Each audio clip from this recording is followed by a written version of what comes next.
Hello everyone, myself Devesh Tripathi from Pandit Deendayal intermediate college Maharajganj. पिछले lecture में हमने डिफेक्ट इन सॉलिड्स के इंट्रोडक्शन को देखा था और आज हम पढ़ेंगे स्टोइकियोमेट्रिक डिफेक्ट्स। आइए देखते हैं इसके डिफेक्ट्स को। तो हम पहले ही पढ़ चुके हैं कि स्टोइकियोमेट्रिक डिफेक्ट्स को हमने कितने भागों में क्लासिफाई किया था। पहला था वैकेंट डिफेक्ट, दूसरा था इंटरस्टिशियल डिफेक्ट, तीसरा था शॉर्टकी डिफेक्ट और चौथा था फ्रैंकल डिफेक्ट। आइए देखते हैं इसे। पहला वैकेंट यानी वैकेंसी डिफेक्ट।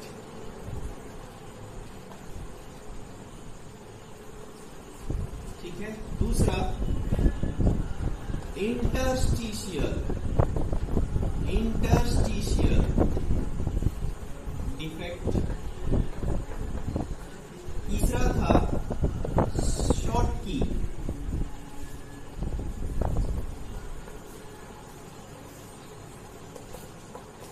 और चौथा था फ्रैंकल डिफेक्ट। ठीक है। इसे समझने के लिए बस आप इनके फिगर्स को देख लें, आप अच्छी तरीके से समझ लेंगे ये डिफेक्ट्स क्या है। ठीक है। आइए फिगर को देखते हैं, फिर समझने का प्रयास करते हैं। सबसे पहले वैकेंसी डिफेक्ट में देखिएगा। वैकेंसी डिफेक्ट यानी कि हम अच्छी तरीके से जानते हैं कि नॉन आयनिक कंपाउंड या सॉलिड्स में बनते हैं। ठीक है। यहाँ पर नॉन आयनिक कंपाउंड या सॉलिड्स में जो भी एटम्स होते हैं, ठीक है, लैटिस में मान लीजिए ऐसे लैटिस में एटम रखे गए हैं, ठीक है ना। तो इन लैटिस की साइड से कोई ना कोई एटम वैकेंट हो जाता है। ठीक है। मिस कर जाता है या गायब हो जाता है। यहां से देखिए। और वैसे भी इन चारों डिफेक्ट्स को आप कह सकते हैं, मतलब चूंकि आप इन्हें एड करोगे तो डिफेक्ट दिखेगा आपको। ठीक है ना। थर्मो डिफेक्ट आप कह सकते हैं। ठीक। तो आप देखिए वैकेंसी डिफेक्ट में यदि लैटिस में हम क्या करते हैं कि लैटिस से अगर कोई भी एटम की जगह वैकेंसी होती है तो उसे हम क्या कहते हैं, वैकेंसी डिफेक्ट। दूसरा इंटरस्टिशियल डिफेक्ट में यहां देखिए फिगर, यहाँ भी ये नॉन आयनिक कंपाउंड होते हैं और इनमें भी जो एटम्स होते हैं ऐसे। ठीक। बात समझ में आ रहा है।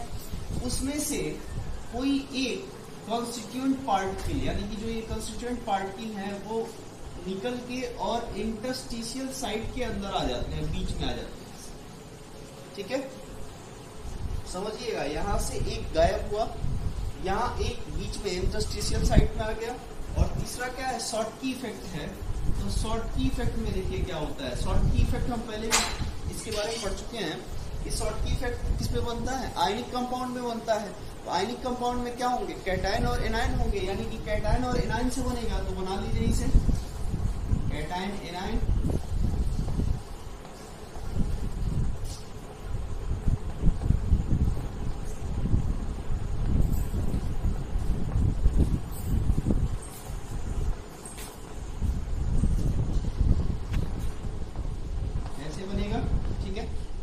शॉर्टकी डिफेक्ट में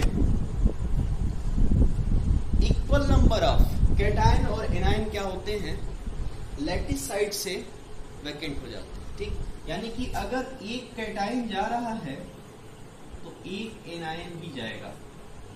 ठीक है ना। अभी इसके डेंसिटी पे भी बात कर लेते हैं कि क्या होगा, डेंसिटी इंक्रीज करेगा, डिक्रीज करेगा, क्या होगा। फ्रैंकल डिफेक्ट में देखिए, फ्रैंकल डिफेक्ट में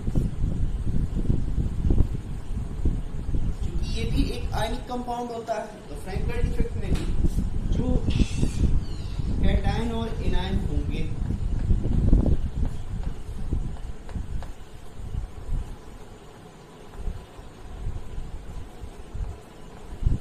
उसमें से कोई भी कैटायन या एनायन कोई भी कैटायन या एनायन अपनी जगह से उठ के, मतलब अपनी जगह को छोड़ के वो इंटरस्टिशियल साइट में आ जाता है। यानी कि सपोज कीजिए ये कैटायन आया और कहीं भी, मतलब इस पूरे लैटिस में कहीं भी आके इंटरस्टिशियल साइट में आ जाता है, ठीक है ना। और यदि आप याद करने का तरीका देखें तो आप देख सकते हैं कि इंटरस्टिशियल साइट और फ्रैंकल डिफेक्ट दोनों एक जैसे, इंटरस्टिशियल डिफेक्ट और फ्रैंकल डिफेक्ट दोनों एक जैसे हैं, और वैकेंसी डिफेक्ट और शॉर्ट की डिफेक्ट दोनों एक जैसे, ठीक है, कोई दिक्कत। यहाँ फिर से आप देख लीजिए कि वैकेंसी डिफेक्ट और इंटरस्टिशियल डिफेक्ट किस में बनते हैं, नॉन आयनिक कंपाउंड में बनते हैं या सॉलिड में बनते हैं, और शॉर्ट की डिफेक्ट और फ्रैंकल डिफेक्ट किस में बनते हैं, आयनिक कंपाउंड में बनते हैं या फिर सॉलिड में बनते हैं, ठीक है।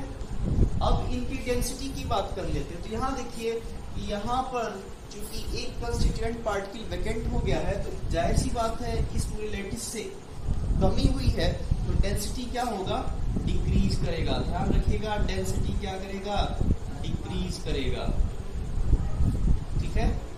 दूसरे में इंटरस्टिशियल में देखिए कोई भी कंस्टिट्यूएंट पार्टिकल यहाँ से वैकेंट नहीं हुआ, सिर्फ यहाँ से इसके इंटरस्टिशियल साइट में आ गया है, तो रिमेन क्या होगा, सेम, यानी कि जो इसकी डेंसिटी पहले थी वही रहेगी, यानी कि रिमेन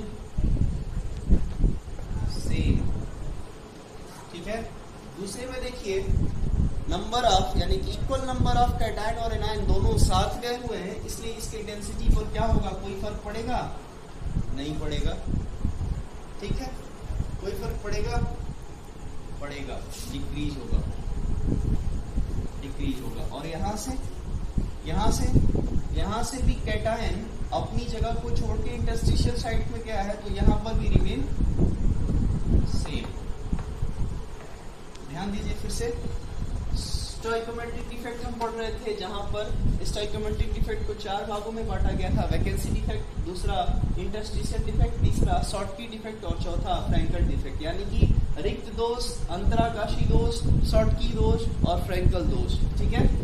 वैकेंसी डिफेक्ट में आप देख सकते हैं कि इस लैटिस में से सिर्फ कंस्टिट्यूएंट पार्टिकल जो है वो क्या हुआ है, मिस हुआ है, ठीक। तो जिसकी वजह से इस लैटिस की डेंसिटी क्या हो गई है, डिक्रीज हो गई है, कम हो गई है, ठीक है, घट गई है। और दूसरा इंटरस्टिशियल साइट यानी कि अंतराकाशी साइट में आप देख सकते हैं, यानी कि अंतराकाशी डिफेक्ट में आप देख सकते हैं कि जो लैटिस है, इस लैटिस में जो कंस्टिट्यूएंट पार्टिकल है वो अपनी जगह से कहाँ चला गया है, अंतराकाशी चला गया है, जिसकी वजह से इसके डेंसिटी पर कोई फर्क नहीं पड़ता है, यानी कि जो ये पहले था वैसे ही इसकी डेंसिटी अभी भी है। उसके बाद शॉर्ट की डिफेक्ट में आप देख सकते हैं, शॉर्ट की डिफेक्ट में कैटायन और एनायन होते हैं, तो इस डिफेक्ट में आप देखिए कि जो कैटायन, यानी जितने नंबर ऑफ कैटायन जाएंगे उतने नंबर ऑफ एनायन भी जाएंगे, ठीक है। अगर एक कैटायन जाता है तो एक एनायन जाएगा, 2 कैटायन जाएगा तो 2 एनायन जाएंगे, 3 कैटायन जाएगा तो 3 एनायन जाएंगे, ठीक है। जिससे इसकी डेंसिटी जो पहले थी उससे घट गई, तो ये क्या हो गया, इसके डेंसिटी में कमी आ गई, ठीक। चौथा फ्रैंकल डिफेक्ट में आप देख सकते हैं कि जो हमारे पास ये लैटिस था, इस लैटिस में जो कैटायन है वो कैटायन अपनी जगह से इंटरस्टिशियल साइट में चला जाता है, यानी कि अंतराकाशी चला जाता है, जिसकी वजह से इसकी डेंसिटी पर कोई प्रभाव नहीं पड़ता, यानी कि जैसे पहले था वैसे ही अभी भी इसकी डेंसिटी है, ठीक। वैकेंसी डिफेक्ट किसमें पाई जाती है, नॉन आयनिक कंपाउंड में पाई जाती है। अंतराकाशी यानी कि इंटरस्टिशियल डिफेक्ट किसमें पाई जाती है, नॉन आयनिक कंपाउंड में पाई जाती है। शॉर्ट की डिफेक्ट किसमें पाया जाता है, आयनिक कंपाउंड में पाया जाता है। और फ्रैंकल डिफेक्ट किसमें पाया जाता है, आयनिक कंपाउंड में पाया जाता है।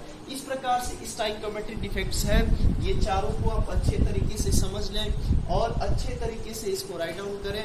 आगे हम पढ़ेंगे नॉन स्टोइकोमेट्रिक डिफेक्ट्स, ठीक है, ओके।